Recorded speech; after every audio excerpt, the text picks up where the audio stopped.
Message. I'm out for revenge, I'm out for the ends, I'm out for respect, I'm out for the I was in the street selling crack. But I don't know how, I thought it was safe, but I got a plan to fill up the chopper and ride it around. Pull up on them whites. What is going on, y'all? Back here again with your episode, 309 review of Power Book 2. We're almost to the end.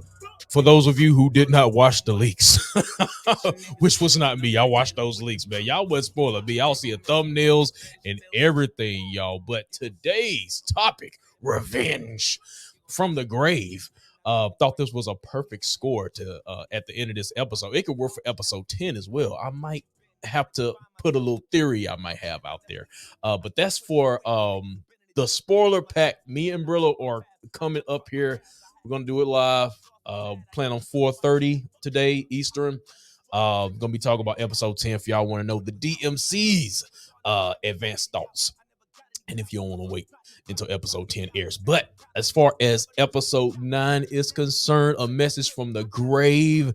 Your boy Saxe had the last laugh. He could be the MVP of this episode. I'm struggling between him and Brayden here. Brayden called his first body, y'all. And he didn't do it with a gun. He took his hands and literally threw his uncle off the roof, man. It takes a special kind of a specimen to do that. But other than that, we had the return of some OGs, 2-Bit, Tommy, Tasha, if you like Tasha, Yaz, if you like Yaz. But anyway, guys, all this and more in your episode 9 review, Power Book 2. We're almost to the end here. Got your attention? Got it? Good. Let's get into it, y'all.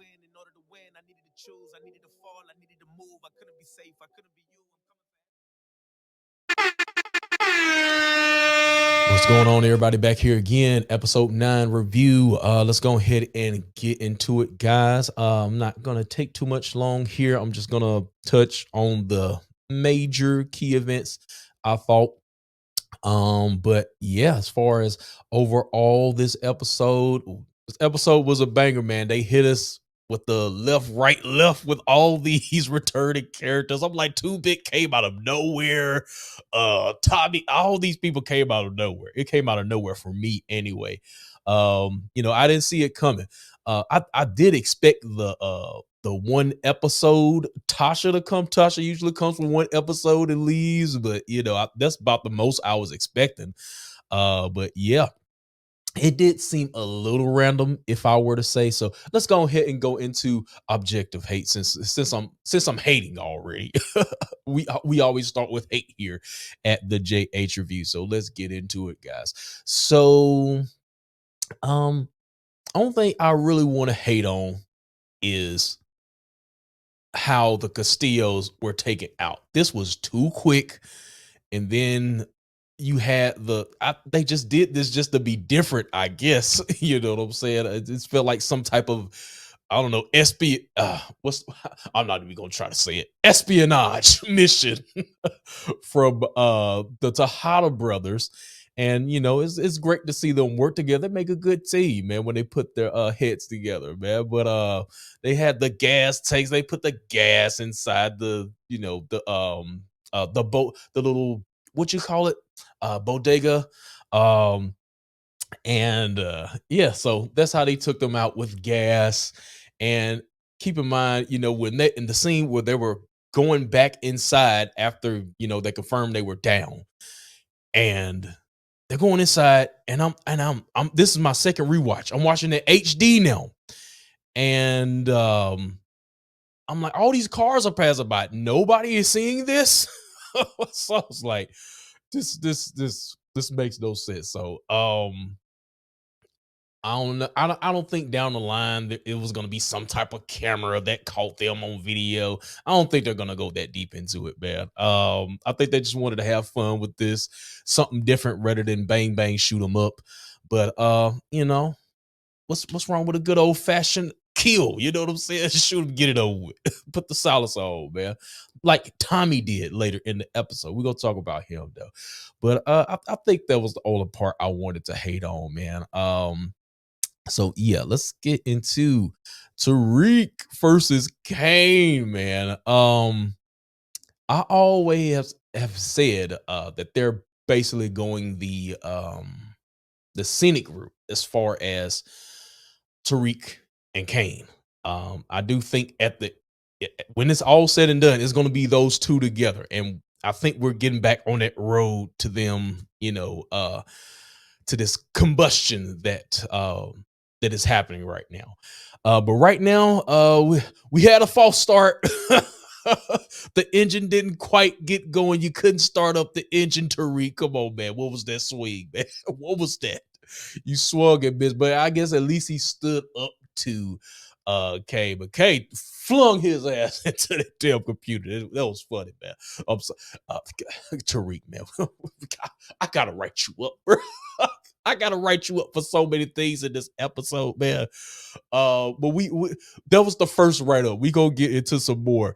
But yeah, Tariq and Cane, they had the little fist fight, and of course it was broken up by Davis, and this is where Cane tells Davis that Effie got roped up or whatever, so he's gonna try to help her out later in the episode. And of course, Tariq got a hold of that file as far as Whitman, and everybody is on the line from here. So time to team up, get moving, so we don't all go to jail, right? And this is where I want to do my second write-up bit. Of course, Tariq takes the file to his dorm room and puts it under the bed with a stash of money with Diana roaming around. I'm like, oh my God, man. But yeah, Diana started to get on my nerves. She's just snooping a little too much. And now she thinks Tariq is with the feds because of the letter that was, the first letter we got that was sent to Monet. And basically, your boy is exposing the address of Tasha, where she lives, to everybody. So yeah, your boy got some good revenge here. He's putting Tariq through some things. Even in the grave, Saxe is still pressing, right? Speaking of Saxe, let's talk about his death. Saxe's death is confirmed, guys. He's not secretly alive. I was thinking he was alive because he got shot. I think he got shot like in the chest or something like that. And of course, you're not dead until we see the body, unless you're Ghost. But yeah. So Jenny, sees his body in the morgue. She starts tearing up. It's kind of hard for me to buy it because she didn't really seem like she really liked the guy. She was just using him for sex, basically. At least that's the way it looked to me. So it was kind of hard to buy her emotion, that she was so sad and distraught that your boy finally died. But I guess maybe it finally hit her, Saxe is gone. But I didn't buy that shit. But anyway, Saxe is confirmed dead. He's not alive. he's not in Cuba with James St. Patrick. Okay. So next up, let's talk about an unlikely ally. Obi-Wan Kenobi, man. Obi-Wan Kenobi. I don't want to say too much. Let me stop. Let me just stop right here. I was very I was surprised. I was surprised. And damn, I'm trying not to say the wrong thing. I'll just say this. As far as Obi is concerned, he could becoming a favorite of mine. And I was surprised that his whole backstory of why he's helping Noma out in the first place for these green cards, which Tariq is going to try to help him get during this episode, with the next scene with Tate. You lying motherfucker. But anyway, so Tate is asking Tariq about the Westons. He's trying to get the dirt on them. And so I guess I might as well go into my next segment. Whistleblower Tate. Is Tate a snitch? I don't think so. I think it's just, he got to do what he got. He ain't in bed with none of these folks. Tate is out for himself. He's going to do whatever it takes to win. So no, I don't think it's necessarily snitching, so to say. But yeah. But Tate is the feds. But anyway, so yeah. Whistleblower Tate is ruining everything, goes down here from here. And then of course we get the scene where the feds run down on the Westing Holdings. Your boy Lucas is gone in the wind, he's up out of here, and pretty much it's up to Brayden to save the day. We're gonna get to that in just a second here, but next, you murdered Papi. So the kids find out that Papi got murdered by Monet. If you run it back to the scene with the Castillos, old girl told Dru that Monet killed your father, and then this gets the ball rolling in Dru's mind, and then with the information that Diana found, and of course Cane already knew, or had an inkling that Monet did take out Papi or whatever. So yeah, so we got that right there. All three kids. At first, I was excited. Shut up, Jay. Shut up. Never mind what I just said. But yeah. But it was nice to finally know that the kids finally know about Papi. As far as the reaction when they confronted her, it was kind of funny, her and Diana about to scrap. I want to see them in a fight. Monet always talking about, I'm gonna knock you upside your head or something like that. What was that stuff she said last episode when Diana was trying to say she wanted to go to school or something like that, or transfer schools? Girl, get in this car before I knock you upside your head. And my voice going out. Hold on, y'all. All right, so the mystery of Papi is solved there, but love the little fight in the kitchen they had. Almost getting down to the end, y'all. I told it was gonna be quick. Wall Street needs a body. Your boy Brayden, even though it took some convincing, it took a couple signs from God, Brayden did what needed to be done. I would say that Brayden's father is the real murderer. It wasn't until he said, hey, sometimes you got to do the hard things, son, and then that activated Brayden right there. But first, he did not want to do it. He did not want to become like Tariq and kill he killed his uncle, not his father. But yeah, we starting on a slippery slope here. His father might be next. But anyway, so Brayden, he winds up confronting Lucas. Lucas is like, what if I get bored? And then he threw him off the ledge or whatever. But yeah, once again, I guess I'll give him credit. I guess they could have did a scene with the gun. He could have shot him, but no, he took his bare hands and he choked his uncle over the ledge. It takes a special kind of specimen to do that, man. Even Tariq hasn't killed somebody with his bare hands yet. He shot everybody. So let's give Brayden at least that, right?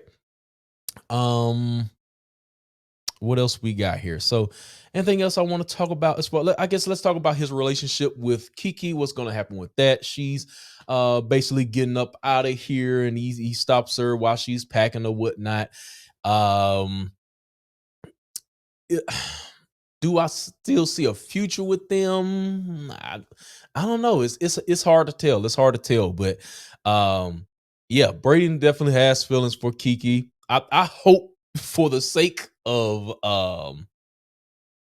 my viewing pleasure, we get Kiki comes back. I'll say that. But do I feel the need for her character anymore? Unless she's gonna be going 10 toes down with Brayden, you can let Kiki go, man. Because the operation is over with. But we could see her join the crew later down the line. We shall see. Okay, so before I get to my last topic here, let's talk about Cane Kent real quick, man. Him with the Superman get up. That's what it reminded me of anyway. So yeah, because he had to throw his cape on one more time and to go to save Effie, and of course he winds up getting his feelings hurt. There is no more us, Kane. So I'm like, this man dropped how many bands on tuition?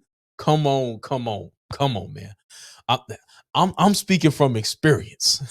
This is why I'm so hard on you, man. I'm speaking from experience. I did that. I didn't drop bands on tuition, but I did something like that. And I didn't get equal exchange. So I know how it feels. Unfortunately, the catch up episode 22, Toxic Confessions, confessions of a reformed simp. Something like a simp. I participated in those type of activities. Just go catch that. It's in my playlist, the Catch Up Podcast playlist, episode 22. Y'all will get a kick out of that story. But yeah, I was in this place before. I wasn't dropping 40, 50 bands on tuition though. But anyway, let me get off me. All right. So now that we got everything out the way, let's go ahead and talk about the main event here. A message from the grave. Saxe has his last laugh. At first, he sent the letter to Monet, and then, you know, of course, this stirring up things with Diana. Diana thinks Tariq is the Fed. So now the Tejadas are going to be against Tariq. So, you know, that seed is planted there. And then we get a letter to 2-Bit. I'm like, 2-Bit just came out of nowhere. I was kind of spoiled. I'll be honest, y'all. I'm getting on Facebook one day, and one of my Facebook friend who loves to spoil the goddamn episodes, I saw something about 2-Bit. I'm like, oh man, I hope this man is trolling. So yeah, 2-Bit wound up being in the episode, and he takes Tariq's car in exchange for Tasha's information. So rush you up again, Tariq. You got your car took by 2-Bit, man. But I don't know. Maybe he needs to stay in that old school. He'll be less conspicuous. But yeah, 2-Bit did him a favor, man. And then, of course, he goes to his mom's house to confront Tommy, who pulls up and just eliminates this protection that she has. This is probably the weakest. I forget the term. The weakest protection that Tasha probably has. He just rolled up, pop, pop. That was it. And then, yeah. So we have the standoff between Tommy and Tariq, and at this point right here, you know, he says, then he say, I love you, but I kill you if I have to. I thought this was for